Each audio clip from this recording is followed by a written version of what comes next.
So that was intriguing. I just met one of the owners of this little farm right here. Her name is Danielle. She said that these goats are mostly females. There's 2 males that are called wethers, and they're neutered males, and they sell for goat meat.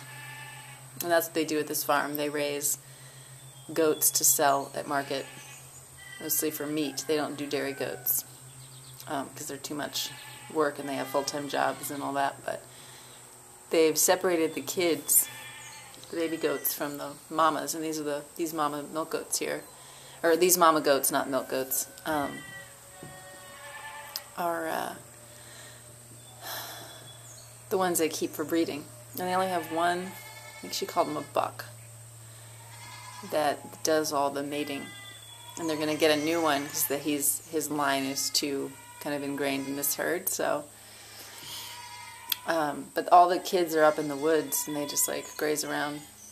And she says they have 26 total goats. And they have 3 cows, which they also sell for meat.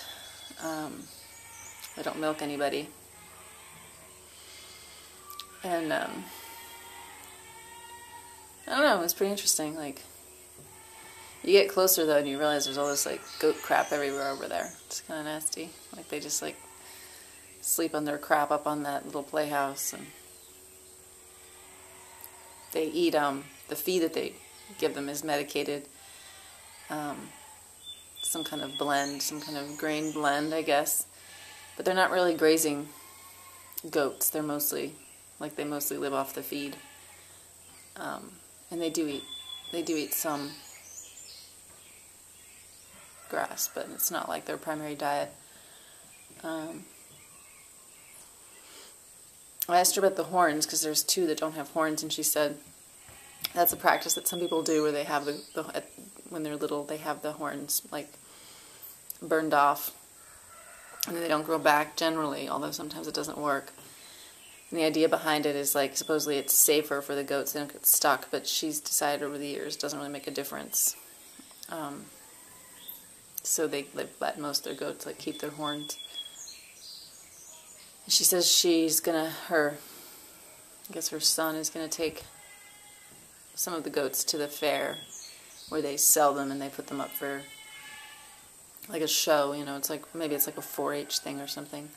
It's like a project thing. But, oh, there's one that's finally going inside I never saw that, going underneath the truck covers. She also said that the males, the younger males, are at the bottom of like it's very hierarchical. There's like a female at the top of this herd. She's the queen, and the other ones kind of do what she says. And the males are the youngest in this group here, the wethers. So she said that they're kind of like at the bottom of the pecking order, mostly because of their age, not because of their male.